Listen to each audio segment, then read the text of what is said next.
ഒന്നുകിൽ വീണ മനഃപൂർവ്വം കള്ളം പറയുകയാണ്, അല്ലെങ്കിൽ വീണക്ക് അറിയില്ല ഇത് എവിടെ പോയി, പൈസ എങ്ങനെ കിട്ടി, എങ്ങനെ വന്നു, എവിടെ പോയി എന്നൊന്നും അറിയില്ല. ആ സാഹചര്യത്തിലാണ് ഇന്നത്തെ ഏറ്റവും പുതിയ വാർത്ത എന്ന് പറയുന്നത് ED അന്വേഷണം മുഹമ്മദ് റിയാസിലേക്ക് വ്യാപിപ്പിക്കുകയാണ് എന്നുള്ളതാണ്.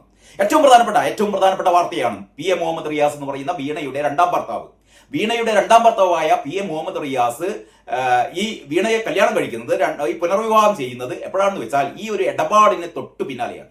അതായത് CMRL കമ്പനിയിൽ നിന്ന് ഈ മാസാമാസം 8 ലക്ഷം രൂപ, 5 ലക്ഷം വീണയുടെ അക്കൗണ്ടിലേക്ക്, 3 ലക്ഷം ഈ കമ്പനിയിലേക്കും വന്നുകൊണ്ടിരുന്ന ആ ഒരു സംഭവത്തിന് തുടർന്നിട്ടാണ് വീണ റിയാസിനെ കല്യാണം കഴിക്കുന്നത്.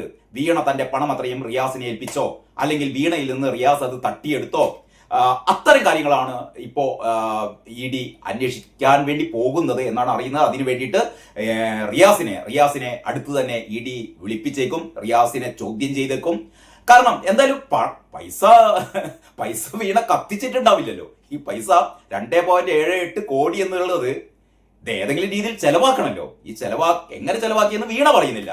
അപ്പം പിന്നെ ഇതെങ്ങനെ ചെലവാക്കിയെന്ന് അറിയണമെങ്കിൽ ഒന്ന് വീണയുടെ ഭർത്താവിനോട് ചോദിക്കണം. ആദ്യമായിട്ട് എങ്ങനെയാണ് ഭർത്താവിനോടാണ് ആദ്യം ചോദിക്കേണ്ടത്. ഈ റിയാസിന്റെ കോഴിക്കോടുള്ള വീട് നേരത്തെ തന്നെ ED റെയ്ഡ് ചെയ്തതാണ്. പക്ഷേ റിയാസ് അതിബുദ്ധിമാനാണ്. കാരണം വീട്ടിൽ ഈ രേഖകളൊന്നും എന്തായാലും റിയാസ് വെക്കില്ല. വീണയെ ചോദ്യം ചെയ്ത പോലെ അത്ര ഈസി ആയിരിക്കില്ല റിയാസിനെ ചോദ്യം ചെയ്യുന്നു. പഠിച്ച ബിരുദനാണ്. അപ്പം റിയാസിനെ ചോദ്യം ചെയ്തത് പക്ഷേ ED അല്ലേ. ED എന്തായാലും EDയും പ്രാഗൽഭ്യത്തിൽ, കാരണം റിയാസിനേക്കാൾ വലിയ പെരുങ്കള്ളന്മാരെ ഒരുപാടെണ്ണത്തിനെ ചോദ്യം ചെയ്ത് അവരെ അഴിക്കുള്ളിലാക്കിയതാണ് ED. അപ്പൊ EDക്ക് റിയാസൊന്നും പ്രശ്നമില്ല. റിയാസിന് എത്ര പെരുങ്കള്ളങ്ങൾ പറഞ്ഞാലും ED പിടിക്കും. കാരണം വീണ ഈ 2.78 കോടി രൂപ എവിടെ എന്ന് പറയാത്ത സ്ഥിതിക്ക് ഒന്നുകിൽ അത് റിയാസിലൂടെ എവിടേക്കെങ്കിലും പോയിട്ടുണ്ടാകും. അതാണ് ഒരു സാധ്യത. മറ്റൊന്ന് നമുക്ക് നേരത്തെ അറിയില്ല, അബുദാബിയിലെ ബാങ്കിൽ വീണയുടെ പേരിൽ അക്കൗണ്ട് ഉണ്ട് എന്നൊക്കെ നേരത്തെ വളരെ കൃത്യമായ അതിന്റെ ചില തെളിവുകളൊക്കെ ഷോൺ ജോർജ് പറഞ്ഞിരുന്നു. പക്ഷെ അത് സംബന്ധിച്ചുള്ള അന്വേഷണം മുന്നോട്ട് പോകാൻ ബുദ്ധിമുട്ടാണ്. കാരണം അബുദാബിയിലെ ബാങ്ക് ആയതുകൊണ്ട്. അപ്പോൾ ഈ വിദേശത്തേക്ക് കടത്തിയോ, മറ്റൊന്ന് റിയാസ് അല്ലാതെ മറ്റു കുടുംബാംഗങ്ങളുണ്ടല്ലോ. അതായത് വീണയുടെ തന്തപ്പിടി തന്നെ ഉണ്ട്.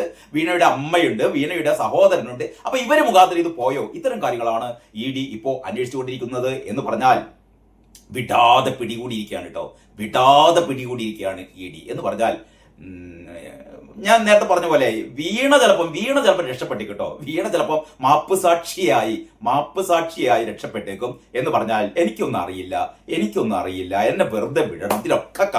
ഇതിനൊക്കെ ഹേതുമത് ഭൂതകാലം എന്റെ തന്തപ്പിടിയാണ് എന്ന് വീണ പറഞ്ഞിട്ടുണ്ട് എന്നാണ് കേൾക്കുന്നത്. അതല്ലെങ്കിൽ വീണ പറയും. അതല്ലാതെ വീണക്ക് വേറെ രക്ഷയില്ലാന്നേ. വീണക്ക് അറിയില്ല ഈ കാര്യങ്ങളൊന്നും. അപ്പൊ സ്വാഭാവികമായും വീണ രക്ഷപ്പെടും. പിണറായി അതിന് പിന്നാലെയാണ് CBI വരാൻ പോകുന്നത്. CBI വന്നാലും മാത്രമേ ഇതിന്റെ അഴിമതി കഥ ചുരുൾ നിവരുകയുള്ളൂ. അഴിമതി ഉണ്ട് എന്നുള്ള എല്ലാവർക്കും ബോധ്യമാണ് ഇതിന്റെ അകത്ത് അഴിമതി ഉണ്ട് എന്നുള്ളത്. കാരണം ഈ മലിനീകരണ നിയന്ത്രണ ബോർഡിന്റെ ഉത്തരവാദിത്തം പിണറായി വിജയന്റെ വകുപ്പിനാണ്. ഈ മലിനീകരണ നിയന്ത്രണ ബോർഡിന്റെ ഗ്രീൻ സിഗ്നൽ കിട്ടിയാൽ മാത്രമേ കർത്താക്ക് കമ്പനി അവിടെ പ്രവർത്തിപ്പിക്കാൻ പറ്റുള്ളൂ. കർത്ത വളരെ സുഗമമായി കമ്പനി പ്രവർത്തിപ്പിച്ചിരുന്നു എന്ന് പറഞ്ഞാൽ ഇവിടുന്ന് പച്ചക്കൊടി വീശി പിണറായി വിജയൻ വീശി കൊടുത്തു. പിണറായി വിജയൻ വെറുതെ അങ്ങോട്ട് വീശില്ലല്ലോ. ഒരുപാട് സൗജന്യങ്ങൾ ചെയ്തു കൊടുത്തിട്ടുണ്ട്. അതൊക്കെ കൃത്യമായി CBI വന്നു കഴിഞ്ഞാലേ അപ്പം പിണറായിയെ പിടിക്കാൻ പറ്റുള്ളൂ. പക്ഷെ EDക്ക് വേണമെങ്കിൽ ആരെ പിടിക്കാം? റിയാസിനെ പിടിക്കാം. കാരണം ഈ കള്ളപ്പണ ഇടപാട് റിയാസിലൂടെയാണോ നടത്തിയത് എന്നുള്ളതാണ് ED ഇപ്പോൾ അന്വേഷിച്ചുകൊണ്ടിരിക്കുന്നത്. അപ്പൊ ഏതായാലും ആകെ ചൂട് പിടിക്കുകയാണ് പിണറായിയെ സംബന്ധിച്ചിടത്തോളം. പിണറായി ഫാമിലിയെ സംബന്ധിച്ചിടത്തോളം ഞാൻ നേരത്തെ വിശേഷിപ്പിച്ചിട്ടുണ്ട് അവരെ. ഞാൻ വീണ്ടും അതിങ്ങനെ വിശേഷിപ്പിക്കുന്നത് നിങ്ങൾക്ക് അറിയാം എങ്ങനെയാണ് പിണറായി ആൻഡ് ഫാമിലിയെ എങ്ങനെയാണ് വിശേഷിപ്പിക്കേണ്ടതെന്ന് ഈ നാട്ടിലെ എല്ലാവർക്കും അറിയാം. പക്ഷെ എന്നെ അത്ഭുതപ്പെടുത്തുന്നത് എന്താണെന്നറിയോ? അതായത് ഇപ്പൊ വീണയെ 2 പ്രാവശ്യം ചോദ്യം ചെയ്തു.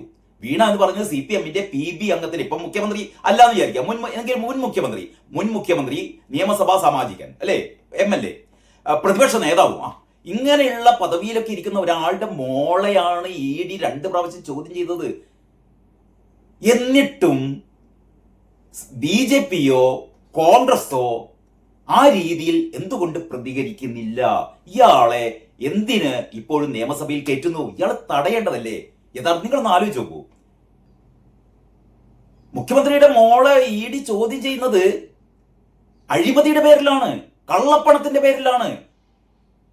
സ്വാഭാവികമായും ഇത് പിണറായി വിജയൻ അധികാരത്തിൽ ഇരിക്കുന്ന ആ സമയത്താണ് ഈ കള്ളക്കളി ഇവിടെ നടന്നത്. അങ്ങനെയുള്ള സന്ദർഭത്തിൽ പിണറായി വിജയനെ എന്തിനീ പരിരക്ഷ നൽകുന്നു? പിണറായി വിജയന്റെ മരുമോൻ റിയാസിന് എന്തിനീ പരിരക്ഷ നൽകുന്നു? ഇയാളെ ഇപ്പോഴും ഈ എഴുന്നള്ളിച്ചു കൊണ്ട് നടക്കുന്ന എന്തിന്? ഭരണപക്ഷത്തിരിക്കുന്ന കോൺഗ്രസും BJP-യും, ഭരണപക്ഷത്തിരിക്കുന്ന കോൺഗ്രസും പ്രതിപക്ഷത്തിരിക്കുന്ന BJP-യും, അതാണ് ശരി, ഭരണപക്ഷത്തിരിക്കുന്ന കോൺഗ്രസും പ്രതിപക്ഷത്തിരിക്കുന്ന BJP-യും, കേന്ദ്രത്തിലെ ഭരണപക്ഷത്താണല്ലോ BJP. ഇവരൊക്കെ എന്തുകൊണ്ട് മൗനം പാലിക്കുന്നു? പിണറായി വിജയന് എതിരെ അല്ലെങ്കിൽ ഈ പറയുന്ന റിയാസിനെതിരെ എന്തുകൊണ്ട് ഇവർക്കെതിരെ ഇവർ പ്രക്ഷോഭം നടത്തുന്നില്ല എന്നുള്ളതാണ് ഏറ്റവും പ്രധാനപ്പെട്ട ഒരു അത്ഭുതം. അവിടെയാണ് പണ്ട് PV അൻവർ പറഞ്ഞ പോലെ ഉന്നത തലങ്ങളിലെ ഈ നെക്സസ് ഉണ്ടല്ലോ എന്ന് പറഞ്ഞാൽ, ഉന്നത തലങ്ങളിൽ നടക്കുന്ന ഇത്തരത്തിലുള്ള കൊടുക്കൽ വാങ്ങലുകൾ അത് ഈ അഴിമതിയിലും ഈ എന്താ പറയുക മാസപ്പടി കേസിലും വന്നു പെട്ടോ എന്നുള്ളതാണ് ഏറെ ആശങ്കപ്പെടുത്തുന്ന ഒരു കാര്യം. വീണ വിജയൻ 2.78 കോടി രൂപ എന്ന് പറഞ്ഞാൽ 2.25 കോടി രൂപ ഒരു സേവനവും നടത്താതെ അച്ഛൻ പിണറായി വിജയൻ മുഖ്യമന്ത്രിയായ ആ കാലയളവിൽ CMRL കമ്പനിയിൽ നിന്ന് കൈക്കൂലി വാങ്ങി, കോഴപ്പണം വാങ്ങി. എല്ലാവർക്കും ബോധ്യമായ കാര്യമാണ്. തെളിവുകൾ സഹിതം അതിനുള്ള എല്ലാ സംഭവങ്ങളും SFIO കുറ്റപത്രം നൽകിയിട്ടുണ്ട്. ഇപ്പൊ ED പരിശോധിച്ചുകൊണ്ടിരിക്കുന്നത് ഇതിൽ കള്ളപ്പണ ഇടപാട് നടന്നിട്ടുണ്ടോ എന്നുള്ളതാണ്. കള്ളപ്പണ ഇടപാട് നടന്നിട്ടുണ്ടോ, അതിന്റെ ഭാഗമായിട്ട് 2 പ്രാവശ്യം വീണയെ ചോദ്യം ചെയ്തു. 3-ാം പ്രാവശ്യവും സമൻസ് അയച്ചിട്ടുണ്ട് എന്നുള്ളതാണ് നമുക്ക് അറിയാൻ വേണ്ടി കഴിഞ്ഞത്. അപ്പൊ ഏതായാലും 2 പ്രാവശ്യം ED-യുടെ അടുത്ത് വീണ ചെന്നിട്ടും 2 പ്രാവശ്യം ചോദ്യം ചെയ്യലിന് വിധേയമായിട്ടും വീണ സത്യം പറഞ്ഞില്ല. കാരണം വീണക്ക് സത്യം പറയാൻ അറിയില്ല. കാരണം ഇതിന്റെ ഈ 2.78 കോടി രൂപ തനിക്ക് എങ്ങനെ കിട്ടിയെന്ന് പാവം വീണക്കറിയില്ല. ഞാൻ ഇതിനു മുമ്പ് നേരത്തെ ഒരു വീഡിയോയിൽ പറഞ്ഞതാണ്.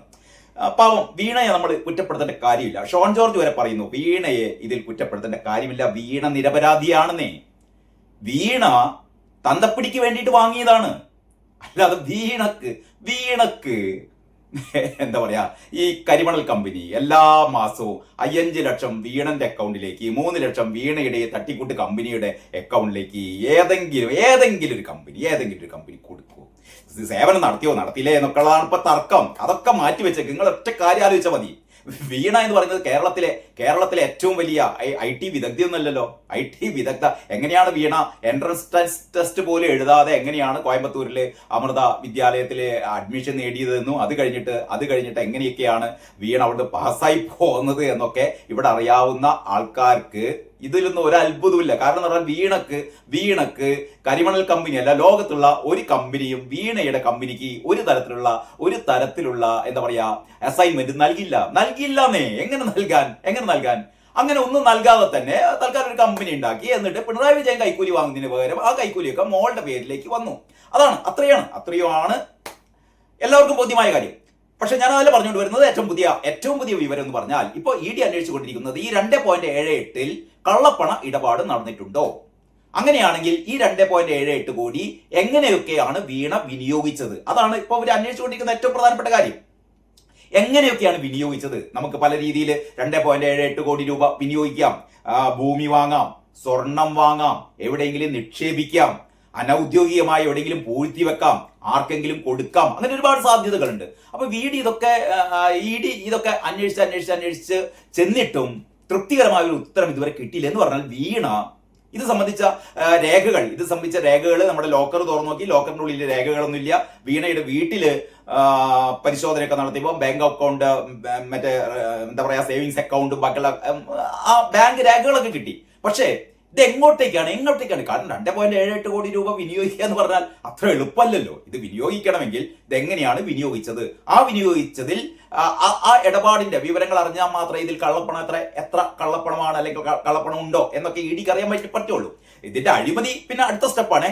പിണറായി വിജയനിലേക്ക് പോകുന്ന അഴിമതി കഥ ഇതിന്റെ അടുത്ത സ്റ്റെപ്പാണ്. അതിനാണ് CBI കാത്തിരിക്കുന്നത്. CBI ഇതിന്റെ പിന്നാലെ വരും, അതവിടെ കിടക്കട്ടെ. പക്ഷേ വീണ ഇതൊന്നും പറഞ്ഞില്ല. വീണ പറഞ്ഞ മൊഴികളിൽ മുഴുവൻ വൈരുദ്ധ്യം. കാരണം ഇതിന്റെ നേരത്തെ തന്നെ ഈ കരിമണൽ കർത്തായുടെ ഭാര്യ, മകൻ, ഈ CMRL-ലെ മറ്റു ഉദ്യോഗസ്ഥന്മാർ, ചീഫ് ഫിനാൻഷ്യൽ ഓഫീസർ അടക്കം ഇവരൊക്കെയാണ് നേരത്തെ തന്നെ പറഞ്ഞത് വീണ ഒരു സേവനവും നൽകിയിട്ടില്ല എന്ന്. ഇവരുടെയൊക്കെ മൊഴികൾ വീണ്ടും ED എടുത്തു. മാത്രമല്ല SFIO അന്വേഷിച്ച 134 രേഖകൾ, SFIOയുടെ അന്വേഷണ ഫലമായി അവർക്ക് കിട്ടിയ 134 രേഖകൾ ഇതൊക്കെ ഇ ഡിയുടെ കൈവശമുണ്ട്. ഇതൊക്കെ വെച്ചിട്ട് ഇ ഡി രണ്ടാം വട്ടം വീണയെ ചോദ്യം ചെയ്തപ്പോൾ മനസ്സിലായി വീണ പറയുന്ന മുഴുവൻ കള്ളത്തരമാണ്.